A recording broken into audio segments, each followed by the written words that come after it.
Hello friends, welcome to my YouTube channel. So friends, आज हम लोग लखनऊ यूनिवर्सिटी की तरफ से जो स्कॉलरशिप प्रोग्राम चलाए जा रहे हैं उनके बारे में डिस्कस करेंगे।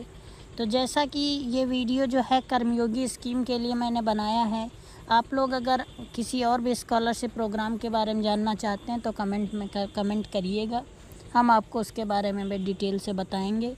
तो कर्मयोगी स्कीम जो है, पहली बार लखनऊ यूनिवर्सिटी जो है वो अपने स्कॉलरशिप प्रोग्राम चला रही है। वो स्टूडेंट्स के लिए ही हैं, वो अन्य किसी भी बच्चे के लिए नहीं है। वो सिर्फ यूनिवर्सिटी में पढ़ने वालों को ये ऑफ़र किया गया है कि आप लोग स्कॉलरशिप का फ़ायदा उठा सकते हैं। लेकिन ये चीज़ ध्यान रखिएगा, ये स्कॉलरशिप यूपी स्कॉलरशिप जो यूपी स्कॉलरशिप बच्चे लेते हैं उनके लिए ये स्कॉलरशिप्स वैलिड नहीं है, वो रिजेक्ट कर दिए जाते हैं। आप इसमें फॉर्म फिल करेंगे, आपका वेरिफिकेशन होगा, वो लोग देखेंगे, आपको वेरीफाई करेंगे, तब ये आपको स्कॉलरशिप दी जाएगी। ये स्कॉलरशिप जो कर्मयोगी स्कॉलरशिप है, इसमें आपको टोटल 15,000 रुपये मिलेंगे। वो भी आपको तब मिलेंगे जब आप 50 डेज़ वर्क करेंगे। 50 डेज़ आपका वर्क रहेगा, 50 डेज़ वर्क रहेगा। आपको 2 आवर्स देने हैं यहाँ पे आपको, वो भी 50 डेज़ के बाद। साथ में आपको एक सर्टिफिकेट मिलेगा, एक सर्टिफिकेट दिया जाएगा लखनऊ यूनिवर्सिटी की तरफ से कर्मयोगी होने का। जो ये स्कीम है ये यूपी स्कॉलरशिप वाले स्टूडेंट्स के लिए नहीं है। अगर आप यूपी स्कॉलरशिप लेना चाहते हैं तो आप ये स्कीम नहीं भर सकते, ये आप काम नहीं कर सकते। कर्मयोगी स्कॉलरशिप में आपको करना क्या है, स्कीम में, इस प्रोग्राम में आप इंटरेस्टेड हैं जिस चीज़ में, वो आप टिक कर सकते हैं। इसमें आपको लेबोरेटरीज़ में मिल सकता है वर्क, लाइब्रेरीज़ में 2 घंटे आपको देने हैं, ऑफिस में दे सकते हैं, कंप्यूटर कोर्स सेंटर में, और हॉस्टल या मेस में, या फिर आपको असिस्टेंट टीचर का बना सकते हैं, डे केयर सेंटर, या फिर आप में कोई अगर इंटरेस्टेड हैं आप किसी वर्क को लेके तो आप वो भी फिल कर सकते हैं इसमें। फ़िलहाल ये आपको जब आप इसमें टिक करेंगे वो आपको देखेंगे, आपका वेरिफिकेशन करेंगे, आपके लिए सही रहेगा तो वो आपको वर्क असाइन कर दिया जाएगा और आपको रख लिया जाएगा यूनिवर्सिटी में। ये अच्छा मौका है आप यूनिवर्सिटी के तरफ से, तो आप इसमें पार्टिसिपेट कर सकते हैं। 15,000 रुपये भी मिलेंगे। आप अगर टीचर के साथ रहते हैं तो आपकी अच्छी खासी पहचान भी रहेगी, तो ये आपको लिए अच्छा भी है। और इसमें आपको करना क्या है, अब स्टार्टिंग से बता देते हैं। यूनिवर्सिटी के लिए स्टार्टिंग से बता देते हैं आपको। ये फॉर्म जो है आपको फिल करना है और DSW ऑफिस में इसको सबमिट करना है।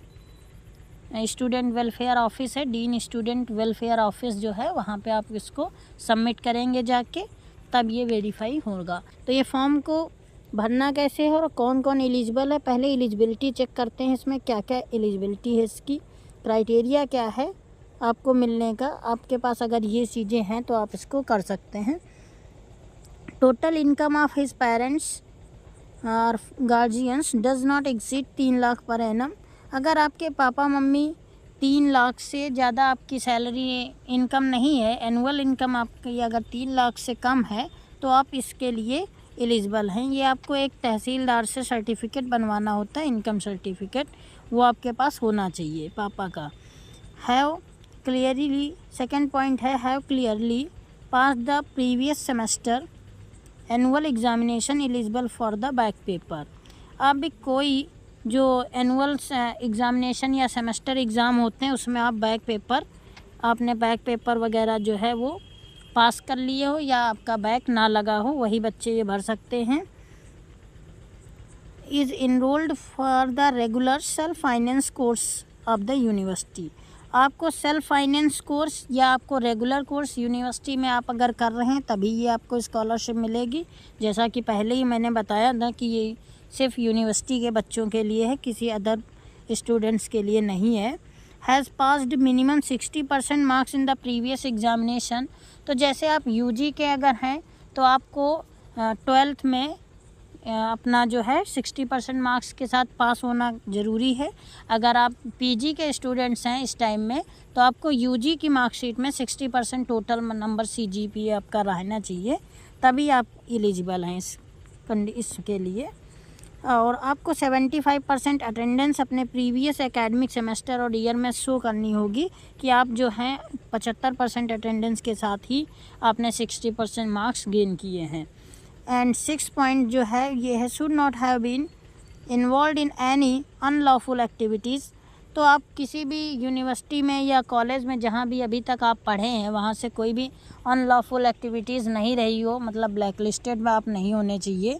अच्छे स्टूडेंट्स में आपका कैरेक्टर वगैरह अगर सही रहा होगा तभी आपको ये स्कॉलरशिप दी जाएगी।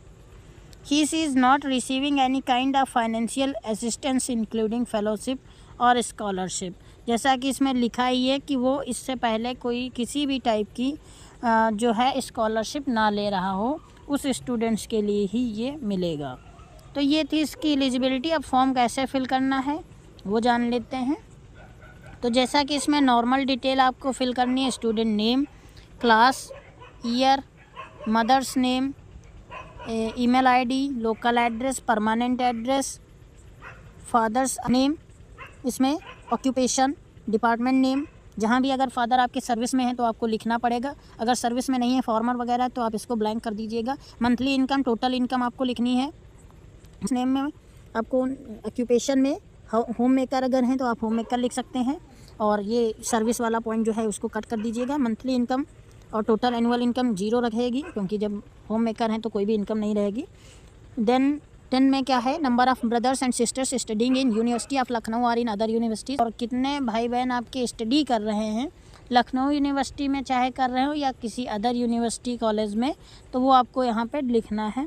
पास्ट एग्जामिनेशन की डिटेल लिखनी है, जैसे अगर आप हाई स्कूल आपने किया है उसका ईयर लिखना है, डिवीज़न लिखना है, फर्स्ट डिवीज़न है, सेकेंड है, जो भी रहा हो, परसेंटेज लिखना है। गेटिंग अदर फाइनेंशियल एड और डिटेल, अदर डिटेल लिखनी है आपको। इंटरमीडिएट में आपके कितने मार्क्स रहे, डिवीज़न क्या रहा, परसेंटेज रहा, ये सब लिखना है। यहाँ पे जैसा डिटेल है सारी फिल करनी है। आप यूजी के अगर हैं तो इंटरमीडिएट तक ही आपको फिल करना है।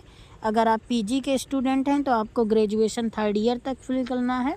अगर आपने यूजी जो है अपना 4th ईयर वाला कर रखा है तो आपको 4th ईयर तक मार्कशीट का डिटेल फिल करना है, वैसे आपको नहीं करना है।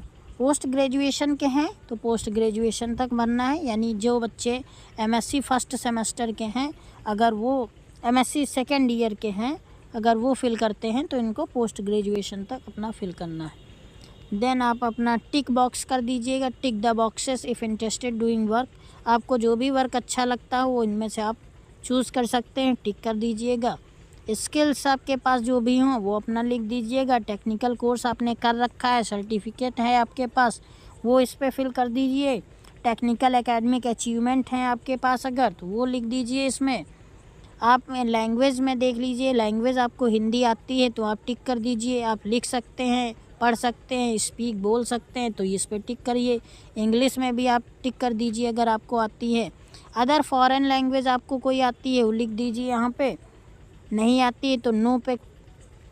Comfortable to work are computer system, अगर आप कंप्यूटर पे वर्क कर सकते हैं तो यस कर दीजिए, नहीं कर पाते हैं तो नो कर दीजिए। कंप्यूटर टाइपिंग आती है इंग्लिश हिंदी की तो यस कर दीजिए, नहीं आती तो नो कर दीजिएगा। पास्ट वर्क एक्सपीरियंस अगर आपका कोई है तो लिखिए, वरना छोड़ दीजिए इसको। Detail of other scholarship fee of any other sources, scholarship की डिटेल लिखनी पड़ेगी अगर आपने कभी कोई स्कॉलरशिप ली है। If applied for scholarship through any other source then, यहाँ पे लिखना पड़ेगा डिटेल, अगर कोई अदर सोर्स है आपका तो इसमें आपको लिखना पड़ेगा। तो ये सारी डिटेल आप फिल करने के बाद इसमें आपको एक और चीज़ देख लीजिए, इंस्ट्रक्शंस लिखे हैं, ये पढ़ लीजिएगा। इंस्ट्रक्शंस में जैसा कि लिखा है, applications of student who have not submitted the first instalment of fee will not be proceed.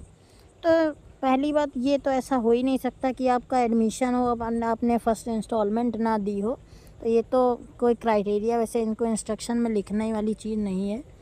List of document that must be enclosed with this form, तो इसमें आपको क्या क्या लगाना है। इस फॉर्म को फिल करने के बाद आपको जो फ़ोटोकॉपी वगैरह लगानी है वो इनकम सर्टिफिकेट की, फ़ी रिसिप्ट की और certificate issued from proctor office stating student has not involve any unlawful activities. तो आपको ये सर्टिफिकेट भी इशू करा के देना पड़ेगा। एलिजिबिलिटी क्राइटेरिया की हमने बात कर ली है। तो ऐसे ही अपडेट्स के लिए हमारे चैनल को सब्सक्राइब कर लीजिएगा।